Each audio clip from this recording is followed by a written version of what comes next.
How's it going, everyone? This is Bang Bang Bo and I'm back with another video. I just wanted to do a quick update on my Glock 19 Gen 4.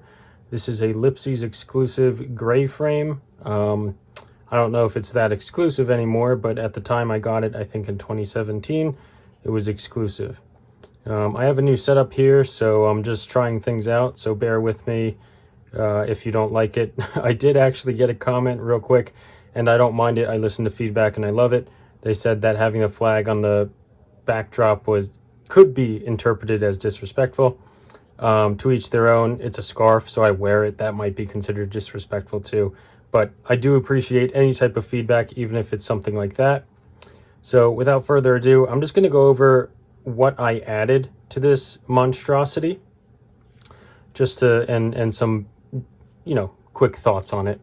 So before I go over anything, I'm just going to show you that the Glock is unloaded. Yes, there are some rounds in the magazine, but I'll show you that there is nothing in the chamber. Okay. So anyway, set this to the side. The first thing that I'll go over is the mass driver compensator. This is from Strike Industries. It is, it was reviewed on other YouTube channels. I think TFB TV had a review on it, and I mean, they said it works. I trust them. I haven't gotten out to be able to shoot it yet, but the idea is it basically works like a compensator, but a little bit differently. It kind of just throws some mass in the front, as well as expels gases upward to aid in reducing felt recoil.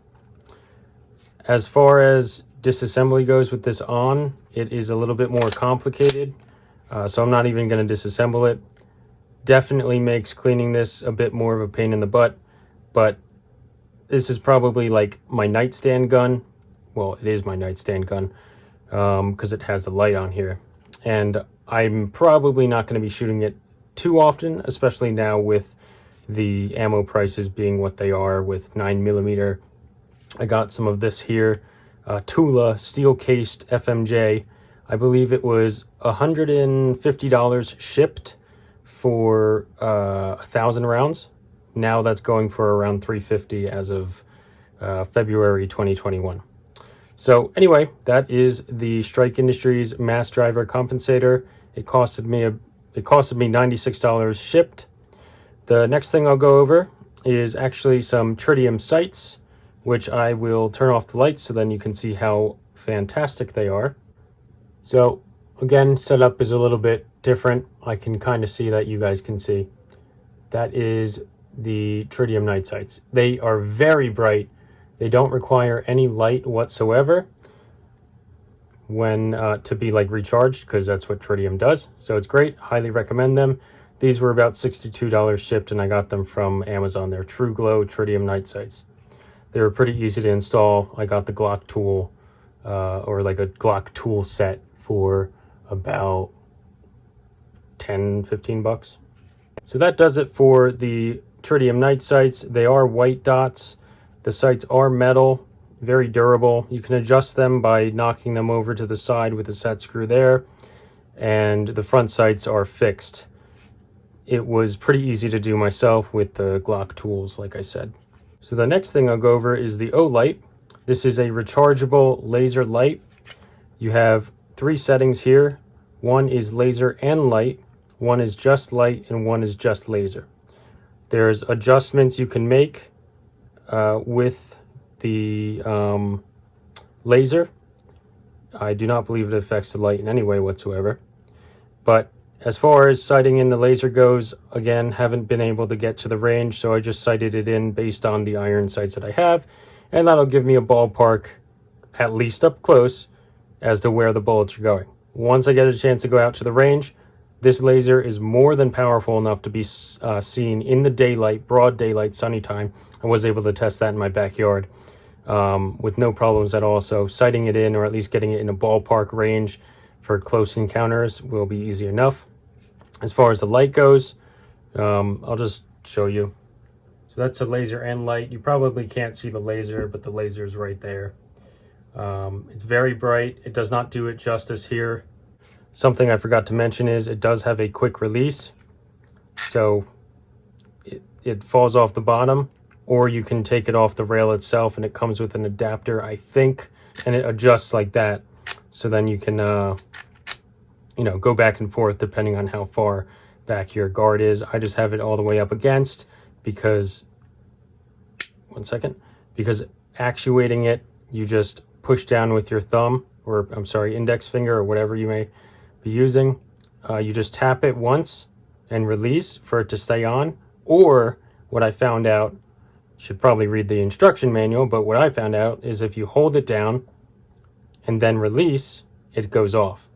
So if you don't want to keep it on, you can just hold it down while it's there. If you're ready to shoot, you know, take it off and shoot, I guess. Or, you know, tap it and then you're ready to go. Also recharges very quickly. It goes from red to green once it's fully charged. That typically hasn't taken very long. When you first get it, you're supposed to give it a full charge. So this is the light in the dark. Still probably not that impressive, but I promise you it is very impressive in person. Something I will say, if you can see there, that shadow is actually the mask compensator. This is just a laser.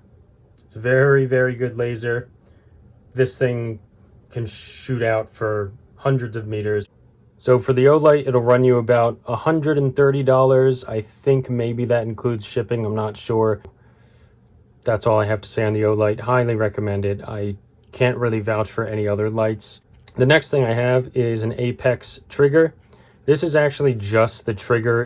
As far as what it does for the gun, it just makes it a much more crisp trigger pull, a lot more smooth. It's not like squishy, I guess, but definitely not even close still to a 1911 or single action trigger. Much better, but definitely not close to a single action or 1911. This is all metal. I don't really have a whole lot to say here. You can get it in multiple colors, one with like a flag thing going on. I just vouched for black because I have a tendency to have black looking stuff on here. The Apex trigger, I'm not really sure if it's worth $100, but I couldn't really find any other reputable triggers for anything close to $95, so I guess I got the budget option. I'm not sure. It's better than what I had, and it was easy to install. The next thing is ancient. It's a Magwell Plug. I'll try to get it in there for you to see. It's just a pinup girl on a bomb. I just kind of like World War II era stuff, or whatever era a pinup girl is supposed to be from. Forgive me for my ignorance. But this, in theory, again, guys, this is unloaded. But in theory, it'll aid in tactical reloads by helping you find your way into the hole. No pun intended. So yeah, that's, I mean, does it really do much? I don't think so. It's more for just looks for me.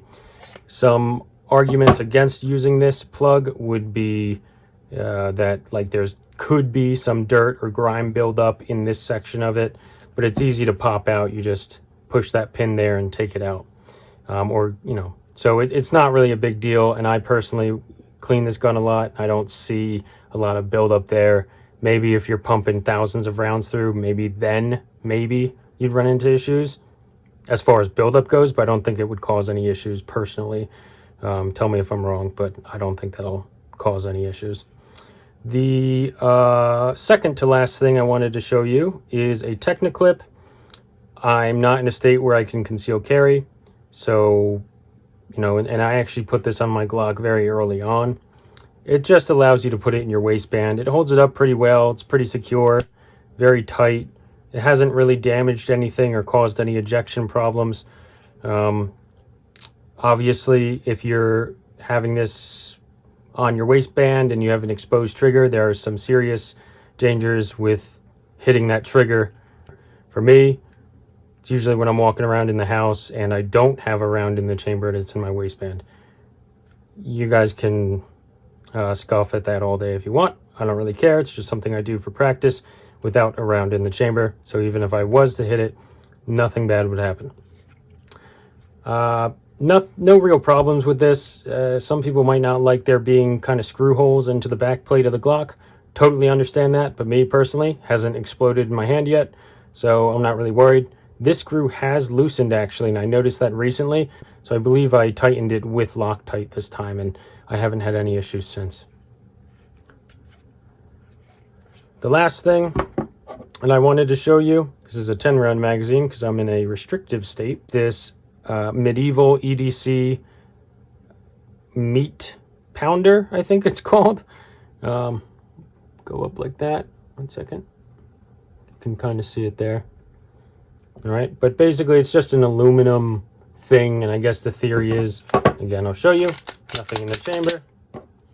The theory is if you run out of anything to shoot and you don't want to throw your gun at them, you can just bash them, give them a good whack over the head or whatever with this thing. I don't think it's actually anything tactical. It's really just for looks. And honestly, if you live in a state where you can have a larger magazine capacity, I think having a nice little extendo clip here with like a black base plate or something, that would look really cool. This doesn't look as cool. It's kind of off balanced, but I mean, off balance as far as the looks go, balance-wise in the hand, still feels pretty good, not going to lie. More weight in the front, obviously, with the light and the compensator, and maybe the metal sights, but definitely I think it would help mitigate the recoil. It's not too bad on the Glock to begin with, but it is there. You know, if you say it's not, you're full of crap, in my opinion. But, you know, it is balanced. It's just looks-wise, this isn't as balanced as it could be with like a little black magazine hanging out over here, in my opinion. But the other thing you could say, I guess, is that this, you know, to drop it, I'm not going to do it on my table. I just got this desk. It's a standing desk. But you could drop it and, I guess, more safely drop these magazines onto the ground. You'll probably mess up the black Cerakote covering on this aluminum thing. And then the installation on this was actually pretty tough. I highly recommend getting a base plate tool. You can kind of see I clamped it with a vice grip to kind of squeeze it in and then slide it on. Or well, slide it on that way. But that's all. I just wanted to show you guys my Glock 19 as it is now. I've already gone over my time. I have been getting a decent amount of growth relative to the size of my channel. So if you guys could please like and subscribe, it would mean a whole lot to me. And let me know what you think about the new setup. If you like to see the American flag scarf, I don't know. Any questions, I'll be happy to answer. And that's all, guys. Thanks for checking out the video. Have a great day.